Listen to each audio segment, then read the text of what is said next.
halının üstünde beklemezsin. Geçişleri engellemek. Tamam, çıkacağız orada.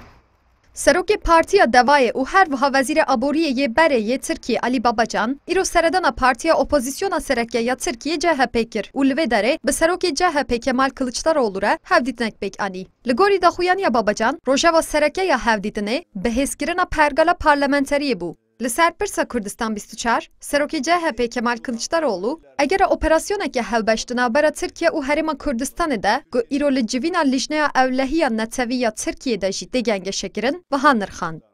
Nerede terör varsa o terörle mücadele edilir. Yani بۆ خلاصکردنا تەرۆری حەولێن هەڤبەشت gelek girîngin. Têkoşîna li hemberî terorê wezîfeya hemû dewletan in. Ev cihê ku teror têde hebe, hewceyê şerê li hemberî terorê were birêve birin. Ji ber ku tiştek ji jiyana ensanekî girîngtir nîne. Her wiha, serokê Partiya Devayê Alî Babacan jî li ser Pirsa Kurdistan 24, egera tifaqeke di navbera CHP û Partiya Devayê de wiha nirxand.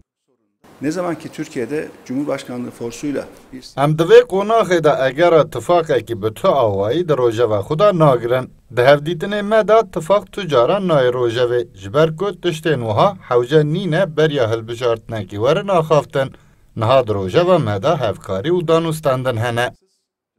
Şandaya ji Partiya Devayê ji endamên birêveberiya Serokatiya Partiyê Sadullah Ergin, Mustafa Yeneroğlu, Senem Oktar û İbrahim Çanakçı ve pêk hat. Ji aliyê CHP ve jî Cigirên Kılıçdaroğlu, Faik Öztrak, Oğuz Kağan Salıcı, Muharrem Erkek û Selin Sayek Böke pêşwazî li Şandaya Partiya Devayê kir. Nalin Diri, Kurdistan 24, Ankara.